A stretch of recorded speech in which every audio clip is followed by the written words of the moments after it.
ఇవ్వగలిగే capacity వాడు ముందు చూసుకోవాలి. దీన్ని బాధ్యత అంటారు.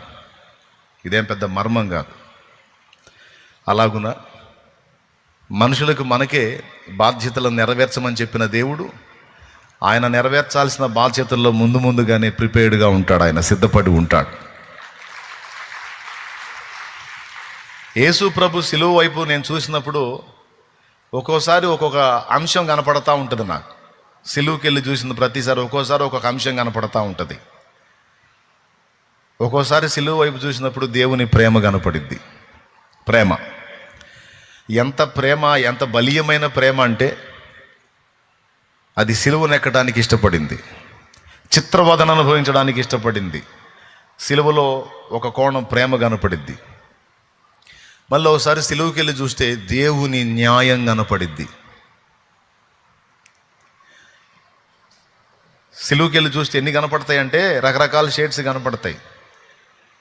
మళ్ళీ ఒకసారి సిలువకి వెళ్ళి చూసినప్పుడు దేవుని కోపం కనపడిద్ది పాపం విషయంలో. ఫస్ట్ దేవుని ప్రేమ, రెండవది దేవుని న్యాయం, మూడవది పవిత్రమైన దేవుని కోపం పాపం మీద.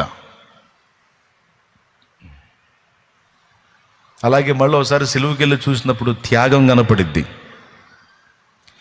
మళ్ళీ ఒకసారి సిలువకి వెళ్ళి చూసినప్పుడు ఐక్యత కనపడిద్ది. మళ్ళీ ఒకసారి సిలువకి వెళ్ళి చూసినప్పుడు సమాధానం కనపడిద్ది. మళ్ళీ ఒకసారి సిలువకి వెళ్ళి చూసినప్పుడు నిత్య రక్షణ కనపడిద్ది. మళ్ళీ ఒకసారి సిలువకి వెళ్ళి చూసినప్పుడు దేవుని నీతి కనపడిద్ది. ఇలా సిలువకి వెళ్ళి చూసినప్పుడల్లా మళ్ళీ ఒకసారి సిలువకి వెళ్ళి చూస్తే దేవుని శక్తి కనపడిద్ది. మళ్ళీ ఒకసారి సిలువకి వెళ్ళి చూస్తే దేవుని జ్ఞానం కనపడిద్ది. దేవుని జ్ఞానం. ఇప్పుడు నేను చెప్పే ప్రతి మాట ఒక అంశం, మనం ధ్యానించదగ్గ అంశాలు. అవన్నీ సిలువలో నెరవేర్చాడు దేవుడు. వీటన్నిటితో పాటు సిలువకి వెళ్ళి ఈరోజు చూస్తే మనకు కనపడుతుంది ఏంటంటే 7 మాటల్లో కూడా బాధ్యత కనపడుతుంది. మొదటి మాట ఏంటి? వీళ్ళు ఏం చేస్తున్నారు, వీళ్ళకి తెలియదు వీళ్ళని బాధ్యత. సిలువనెక్కినప్పుడు కూడా బాధ్యతను మరవలేదు. తర్వాత నేడు నీవు నాతో కూడా పరదైసులో ఉండు, బాధ్యత.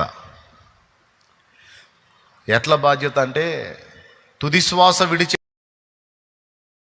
సైతం ఒక ఆత్మను రక్షించుకుంటున్నాడు తన ఓరిమి చేత, ప్రేమ చేత.